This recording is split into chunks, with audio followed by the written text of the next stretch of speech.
Puji Tuhan, senang berjumpa kembali dalam program ini. Henry Indrawan YouTube, dan saya namakan Blessing, yang artinya karena kasih karunia Tuhan sehingga kita bisa menyalurkan kasih Tuhan dan menjadi berkat bagi banyak orang. Masih seputar pembahasan kebenaran firman Tuhan tentang perkataan Yesus sang firman itu dalam kitab Injil Matius pasal yang ke-5. Tahukah saudara, temanya membahas tentang berbahagialah orang yang dianiaya oleh sebab kebenaran, karena merekalah yang mempunyai kerajaan surga.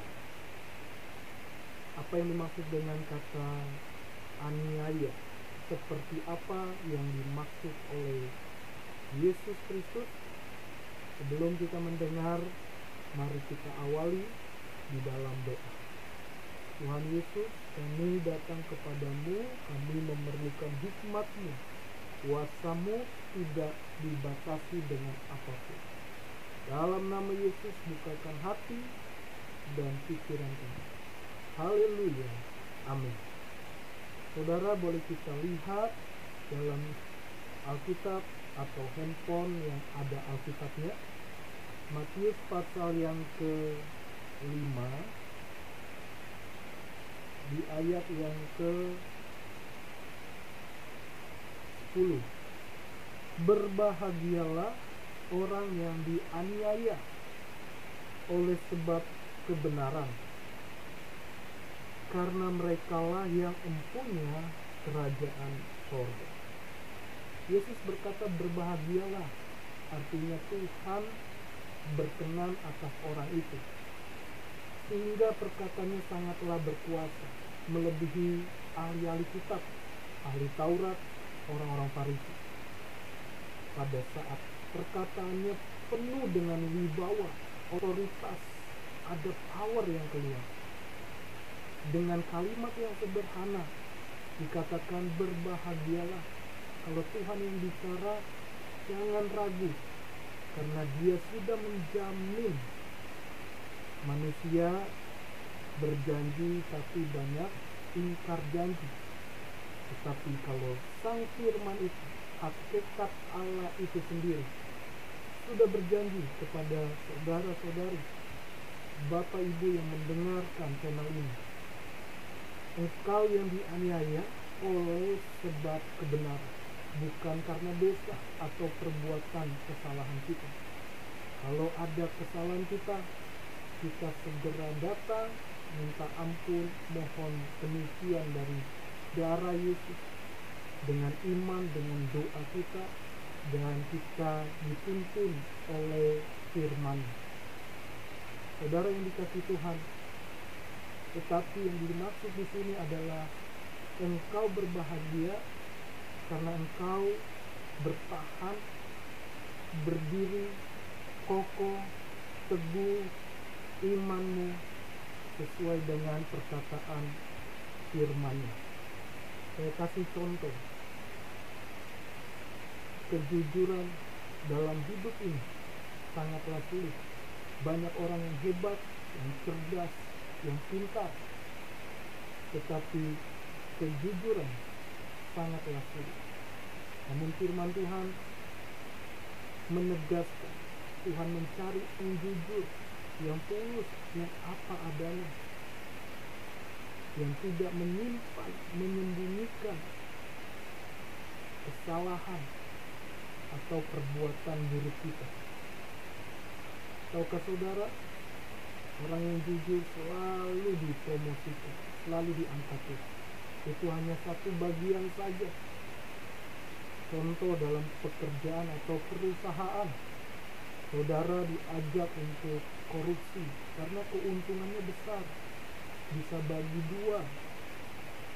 Tapi karena kita bertahan dengan firman-Nya, maka kita tidak akan mengikuti korupsi, sekalipun itu sangat menguntungkan diri kita. Itu hanyalah bagian sebagai contoh, masih banyak hal lain lagi. Maka itu Tuhan bilang, kalau engkau mengikut aku, berbahagialah oleh sebab kebenaran. Kebenaran adalah firman-Nya yang kita baca dalam perjanjian lama sampai perjanjian baru, kitab Kejadian sampai kitab Wahyu. Mari kita selalu cintai firman Tuhan, supaya kita lebih lagi memahami hakikat Allah dalam pribadi Yesus Kristus. Dialah sang firman yang turun menjadi manusia dan memberikan teladan bagi orang-orang yang membuka hati, orang-orang yang percaya kepadanya. Jadi Bapak Ibu, kalau engkau sedang diuji atau engkau sedang dianiaya, tetaplah melekat sama Tuhan, tetap bergantung kepada Tuhan. Ada waktunya Tuhan bilang engkau berbahagia. Saya pernah mengingat dan mendengar seorang pendeta memberikan salah satu contoh di mana ada sebuah negara atau suatu negara komunis tiba-tiba datang menggerebek sebuah komunitas kecil yang memuji Tuhan. Lalu mereka semua dikurung, lalu mereka suruh injak foto Tuhan Yesus, ludahi, injak, kotori. Kalau tidak melakukan, kami akan tembak mati semua.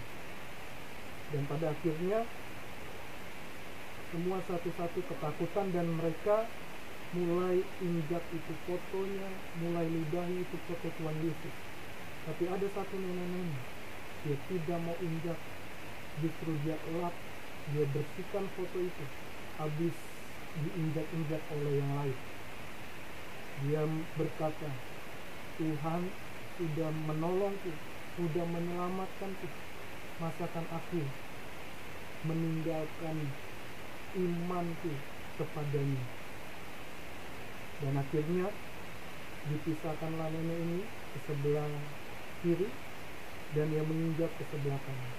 Akhirnya komunis ini menutup mata mereka, akhirnya ditembaki. Justru yang ditembak adalah mereka yang menginjak, yang meludahi foto Tuhan Yesus. Mengapa demikian? Didatangilah nenek ini dan orang komunis ini berkata, segera pergi nenek, engkau adalah orang yang berani, engkau adalah orang yang setia kepada Tuhan. Jadi cepat pergi, dan sebelum kami berubah pikiran, karena engkau adalah orang yang setia. Dunia ini mencari orang yang setia kepada Tuhan. Akhirnya nenek ini dibebaskan. Saudara yang dikasihi Tuhan, dari hal ini aniaya sedang terjadi dalam bentuk apapun. Sekalipun kita di ujung tanduk dalam kematian, Tuhan sudah jamin hidup kita.